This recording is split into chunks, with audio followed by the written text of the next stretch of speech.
Je m'en tape. Je m'en tape. C'est comme ça et je m'en tape.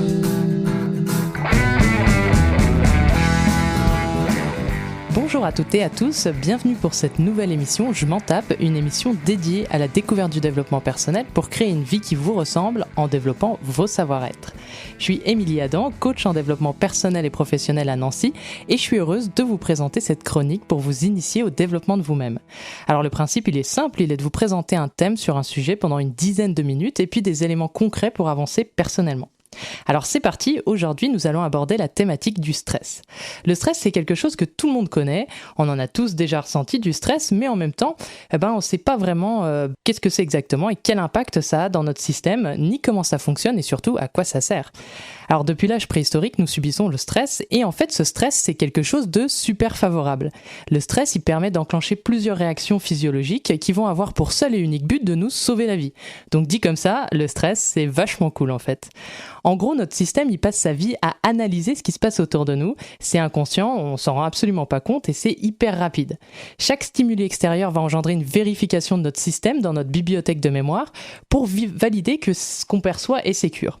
Si le système détecte que ce stimuli extérieur est potentiellement dangereux, eh bien il va enclencher la réaction de stress.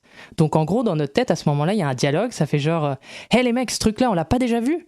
Ah ouais, attends, c'est un chien. La dernière fois qu'elle a vu ça, elle s'est fait bouffer la jambe, il y avait du sang partout et elle a été hospitalisée. Elle pouvait plus marcher, ça a fait trop mal et elle aurait même pu mourir ce jour-là. Vas-y, on change de trottoir. » Donc pour simplifier un peu le processus, disons que nous avons un système nerveux autonome, le système qui gère le stress, avec deux branches. La branche sympathique et la branche parasympathique. La branche sympathique, c'est la branche qui est liée au stress et la branche parasympathique, c'est la branche qui est liée à la détente.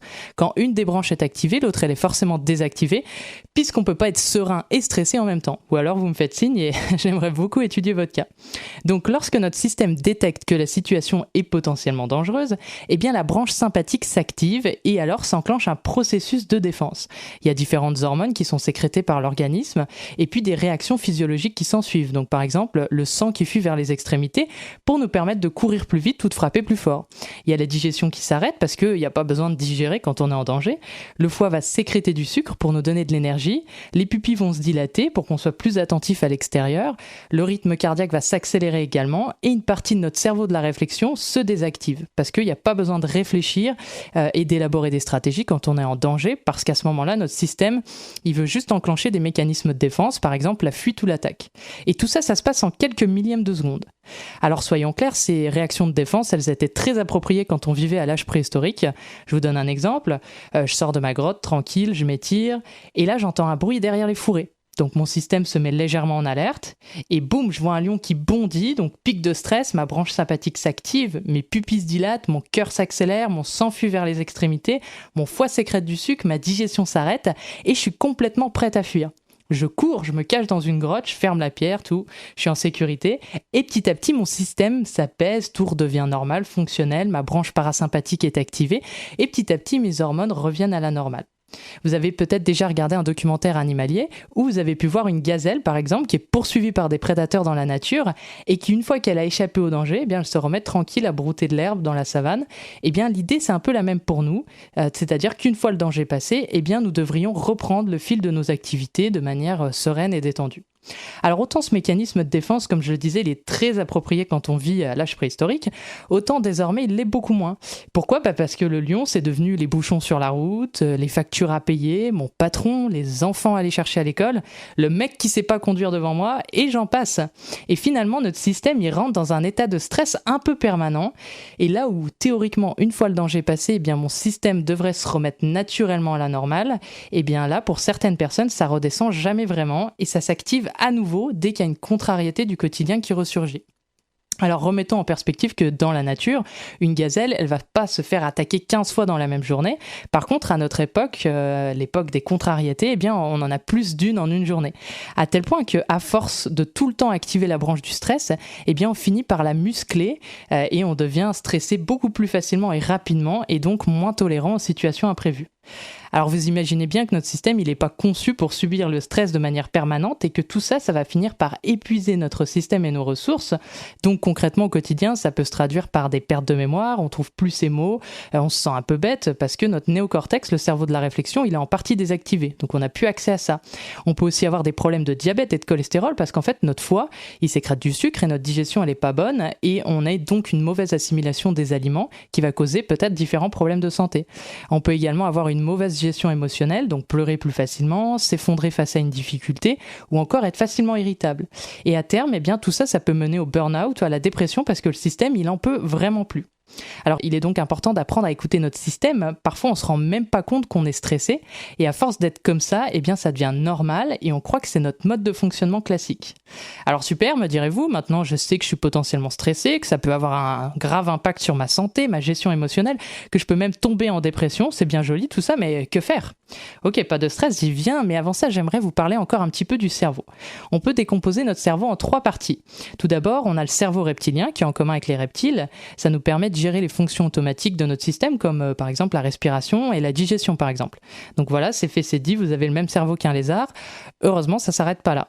On a également le cerveau limbique qui nous permet de gérer nos émotions et dans lesquelles sont stockés nos souvenirs. C'est ce cerveau qui gère la réaction de stress et qui gère ou qui gère pas d'ailleurs les émotions. En tout cas, c'est là que c'est centralisé. Et enfin, on a le néocortex, le cerveau de la réflexion qui nous permet de le relativiser, d'élaborer des plans, des stratégies. Et c'est un peu ce cerveau-là qui fait qu'on a l'air intelligent. Alors il faut comprendre que notre cerveau émotionnel, le cerveau limbique, il est vraiment bête parce qu'il ne fait pas la différence entre quelque chose que nous sommes en train de vivre, quelque chose auquel nous repensons ou quelque chose qu'on est en train d'imaginer. Et c'est pour ça qu'on peut arriver à stresser pour un événement qui n'est pas encore arrivé. Alors j'imagine que ça s'est produit au moins une fois dans votre vie d'anticiper un événement ou un examen important qui n'est pas encore arrivé et puis vous avez stressé pour ça alors que vous étiez tranquille chez vous et qu'il n'y avait rien de grave qui était en train d'arriver. Vous étiez juste en train d'imaginer cet événement important en train de se réaliser et c'est ça qui vous a fait stresser et donc ressentir de la peur. De la même manière, si vous vous mettez à imaginer quelque chose de joyeux, je sais pas, que vous avez vécu, qui s'est bien passé, vous allez avoir le sourire et peut-être même que vous allez éprouver de la joie. Par exemple, si je me mets à me rappeler de la dernière connerie que mon chat a fait, ça va me faire beaucoup rire alors qu'actuellement mon chat là il est pas avec moi. Pour vous donner un autre exemple, imaginez, il y a des bouchons sur la route, vous devez aller chercher votre enfant à l'école par exemple, et ce qui vous fait stresser, c'est pas les bouchons en fait, c'est d'imaginer que vous pourriez être en retard pour aller chercher votre enfant à l'école, et donc c'est l'histoire que vous vous racontez, ce que vous imaginez, que par exemple vous allez payer un supplément à la garderie, ou alors qu'ils vont vous laisser votre enfant sur le trottoir, donc c'est ça qui vous fait stresser, pas ce qui est réellement en train de se passer dans l'instant, mais vraiment plus ce qui pourrait potentiellement se passer si vous arrivez en retard. Et on passe vraiment notre vie à faire ça, anticiper des scénarios. Il faut également comprendre qu'on a plus de 60 000 pensées chaque jour et que 90% de ces pensées sont les mêmes que la veille. Autrement dit qu'elles sont complètement inutiles et que ces pensées elles nous amènent dans des souvenirs passés ou dans un futur probable. Et comme notre système il va plus facilement se concentrer sur le négatif pour nous permettre de survivre, toutes ces pensées elles sont loin d'être favorables et elles vont pour la plupart du temps enclencher un mécanisme de stress. Et donc on va facilement ressasser la réflexion de notre collègue de bureau qui nous a blessés ou encore imaginer des centaines et des centaines de fois cet entretien que nous devons passer la semaine prochaine, ce qui va concrètement générer des émotions difficiles et du stress. Alors parlons maintenant de solutions. Un de mes outils préférés, c'est la méditation pleine conscience. Alors méditer en pleine conscience, c'est quoi ? Ce n'est pas être assis en tailleur en vénérant des figures religieuses bouddhistes, non. C'est simplement être attentif à ce qui est ici et maintenant. Alors la méditation pleine conscience, je précise, c'est areligieux, autrement dit, ça ne dépend d'aucune religion. Ok, vous me direz, c'est bien beau être ici et maintenant, mais concrètement, comment on fait ? C'est simple, il suffit d'être concentré à un de ces 5 sens. Alors je vous rappelle, les 5 sens, vous les avez vus en maternelle, comme c'est loin, je vous les redonne, il y a le toucher, l'ouïe, l'odorat, la vue et le goût. Donc par exemple, si vous êtes présent au son que vous entendez, vous êtes forcément dans l'instant présent puisque le son entendu est en train de se produire. Quand vous êtes attentif à votre main posée sur votre cuisse, vous êtes forcément attentif à l'instant présent puisque c'est ici et maintenant que c'est en train de se passer ce contact entre votre main et votre cuisse. On peut méditer assis assis, le dos bien droit, vous mettez une alarme par exemple au bout de 5 minutes, vous choisissez un de vos 5 sens sur lequel vous concentrez et à chaque fois qu'une pensée vient, eh bien l'idée c'est de vous reconcentrer sur la sensation de votre main sur votre jambe par exemple. Mais vous pouvez également méditer en faisant des choses. Par exemple, si vous êtes en train de prendre votre douche, eh bien prenez le temps d'être attentif au bruit de l'eau ou à la sensation de l'eau qui coule sur votre corps, ou encore quand vous buvez votre café, eh bien soyez attentif au goût du café, voilà, qu'est-ce qui se passe quand vous l'avalez, où ça passe dans votre gorge, etc. Alors je vous dis tout de suite comment ça va se passer pour une partie d'entre vous. Donc vous allez vous mettre assis, vous allez poser vos 2 mains sur vos cuisses, puis vous allez vous dire ok, je vais me concentrer sur la sensation de ma paume de main sur ma cuisse, et puis au bout de 3 secondes vous allez avoir une pensée qui va vous dire oh là là, qu'est-ce qu'on se fait chier, faisons autre chose.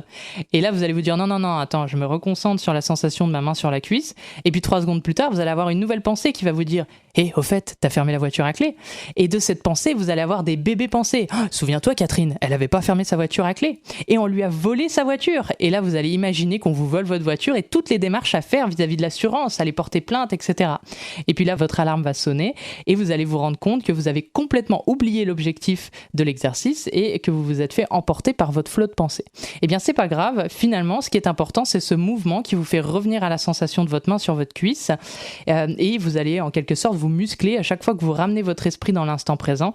Et il va falloir faire ça des milliers de fois pour que ça devienne habituel et que petit à petit, votre esprit ne vous entraîne plus dans son monde. D'ailleurs, il y a plein d'études scientifiques aujourd'hui qui parle des effets de la méditation pleine conscience. Je vous laisse regarder sur Google ce qu'en disent les experts. En tout cas, le but de la méditation, c'est vraiment d'aider votre système à être moins dans le futur ou le passé, ce qui a pour effet d'apaiser le stress, puisque la majorité du temps, dans l'instant présent, tout va bien dans notre vie. Pour ceux qui aiment bien avoir un support pour méditer, il existe plein d'applications qui permettent d'être accompagnés. Il y a par exemple Seven Mind, 7 M-I-N-D, Petit Bambou, Headspace, H-E-A-D-S-P-A-C-E. À vous de choisir celle qui vous convient le mieux au niveau des exercices proposés et des voix. Moi, j'avoue que j'ai une préférence pour Seven Mind. J'adore la voix de Jonathan Lehman et je trouve que les audios sont ce qui se rapproche le plus de la méditation au sens propre. Et puis, j'aime bien également l'application Headspace qui permet de choisir de méditer entre 3 et 20 minutes parce qu'on a tous 3 minutes par jour pour méditer, soyons honnêtes, pas d'excuses. Alors ne croyez pas tout ce que je vous ai raconté, amusez-vous simplement à méditer 5 minutes par jour pendant un mois et puis on en rediscute. Et puis pour ceux qui ont vraiment tout essayé pour apaiser leur stress sans succès, eh bien je vous dirais de vous intéresser à votre passé ou encore de vous faire accompagner parce qu'il existe toujours des solutions. En attendant, je vous souhaite une belle expérimentation de la méditation pleine conscience et je vous dis à bientôt pour une nouvelle chronique, je m'en tape.